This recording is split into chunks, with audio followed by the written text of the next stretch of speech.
Morning, guys. Welcome to Coffee Chat. Actually, guys, it's not even morning anymore. It's afternoon. I'm telling you what. Boy, was I ever wiped out last night. Went out to eat this, and this. Just got really just tired and yeah, oh my goodness. And anyway, just crashed and slept in today, which rarely doesn't happen that often. But I'll tell you what, boy, the fact of being able to do that, not have to phone in, oh yeah, I'm gonna not make it in today or any of that kind of stuff. What a great blessing it is. And I'll tell you, when you get there and you're retired and you're able to do that, you're going to look back and think, oh my gosh, what that is probably one of the best things is you're able to kind of be kind of the captain of your own ship and that kind of stuff with your time and anything.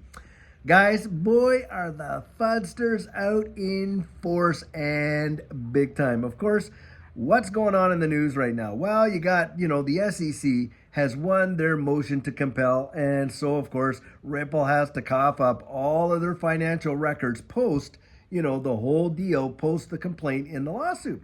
And a lot of folks are coming out and saying, oh, wow, this is a major win for the SEC. And the way I kind of look at it is probably not going to make that much of a hoot of a difference because when you consider that Ripple was selling their XRP outside of the United States to on-demand liquidity partners and things like that, especially since 2019, very, very little of it was sold in the U.S., if any at all. Most of it outside the U.S., it falls outside the SEC's jurisdiction. So I'm not really sure exactly how this is going to benefit the SEC, other than the fact that they'll be able to put a true valuation on the net worth of Ripple and stuff like that, and maybe that will impact, oh well, if you're really rich you can afford a big fat fine or whatever. But in terms of finding them for selling their XRP on these on-demand liquidity contracts that are outside the country, it's outside the jurisdiction of the SEC. So for that, I don't think it's going to make a difference. But of course, you got these Fudsters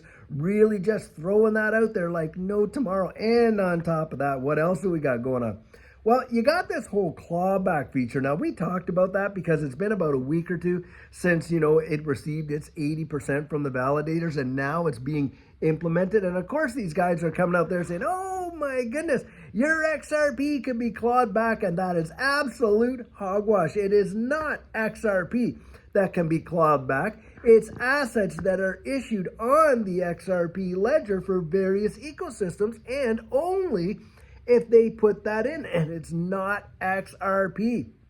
It's all these other assets. Now, this is a big bonus in this space. Why? Well, because guys, when you're talking about cross-border remittances and all this and that and other ecosystems that can be built on the XRP ledger and things like that, and especially financial institutions where mistakes can be made, the funds get sent to the wrong recipient or blah, blah, blah, well, they have a mechanism now where they can bring that back, especially, but it is not XRP or anything like that. It is the assets that are issued on those ecosystems built upon the XRP ledger. But boy, have I read some articles, and you got all these Fudsters out there really trying to milk it, and especially the Bitcoin maxis. It's truly unbelievable. Wow. But in that capacity, guys, totally expected them to try and confuse the narrative as possible. Now, this is the bone that I've got to pick with all these Bitcoin maxis. And I have nothing against Bitcoin as a, distributed ledger technology and as an asset. But boy, these Bitcoin maxis, remember back in 2008 and 9, of course, we went through the big housing crisis and all this and that.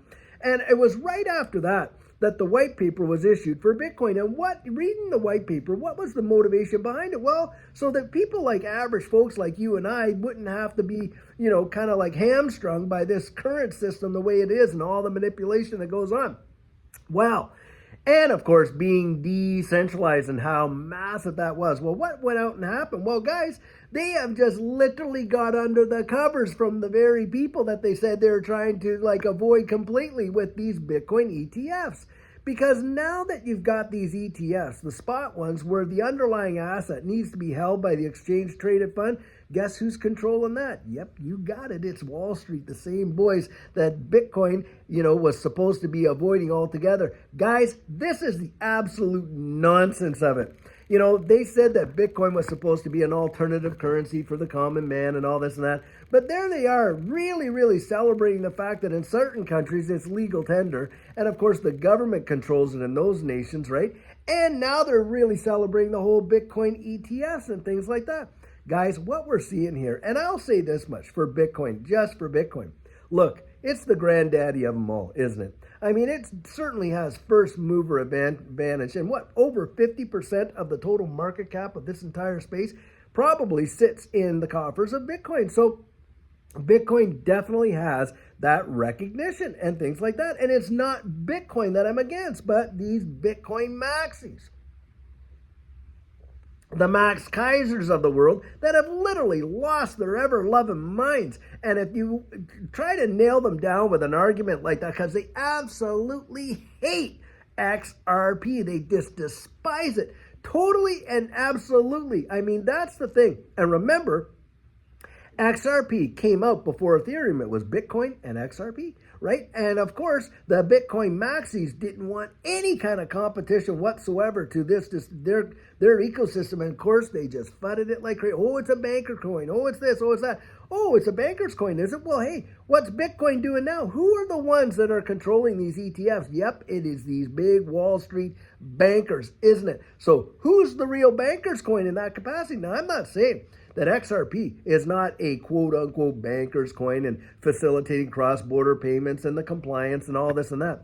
But guys, if we want to sit at the big boy table, we got to use the cutlery they set before us, don't we?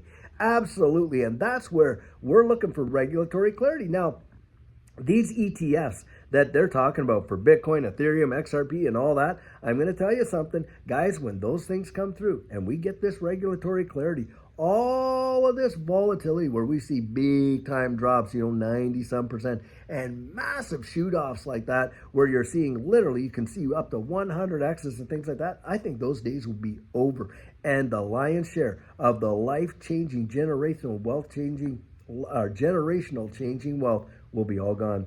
It will be history because the risk is gone. You got institutional adoption. You got the main players. This space will probably get its own indices and all that kind of stuff. But right now, boy, are they fudding it like no tomorrow. And this is where you put your own thinking cap on and you make up your own mind. Because like I say, if I could talk you into it or somebody else, there's always going to be someone that can talk you out of it. And this is where I'm always encouraging folks, get out there and really, really research it for yourself. Don't base your conviction, and your confidence on somebody else's conviction. That's one surefire way of getting absolutely wrecked in this space. And guys, dig it up, and then know what you hold. And that's kind of how I look at it. I don't look at the day-to-day price action. Right now, are you kidding me? Where you can get some of these assets at 50 cents and sub 50 cents, a day's going to come when the wide world's going to change in such a capacity that these assets are going to represent 2 and 3 figures, maybe even 4 figures. And having said that, when that happens, my goodness, think about it. If you're out there and you're selling your XRP that you bought sub $1, and sub maybe 50 cents, and you're selling it at 10 bucks, 20 bucks, 30 bucks, 50 bucks, 100 bucks, whatever you decide you exit, you may never decide to exit. But the point is this, somebody else has to be on the other side of that transaction buying it. And I always like to say, what is in their mind? If you were the guy buying XRP at $100, you're thinking to yourself, boy, I sure hope it hits 150, 200, that kind of thing, right? Where is the biggest gains? Well, guys, it's in the volatility. It's in the soup. It's in the mix. That's where it is.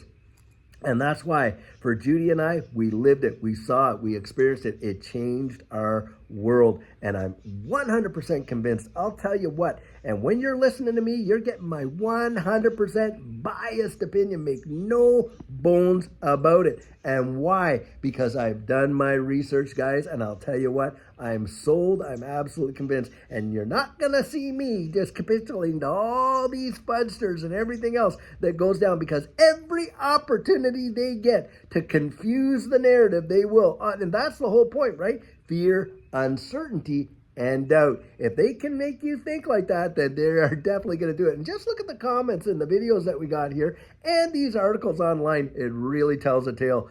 Absolutely 100%. Guys, I'll tell you, This space, if anything, it's not boring, that's for sure. I mean, the stuff that goes on is truly, truly wild. You got to have nerves of total steel to be able to navigate it, that's for sure.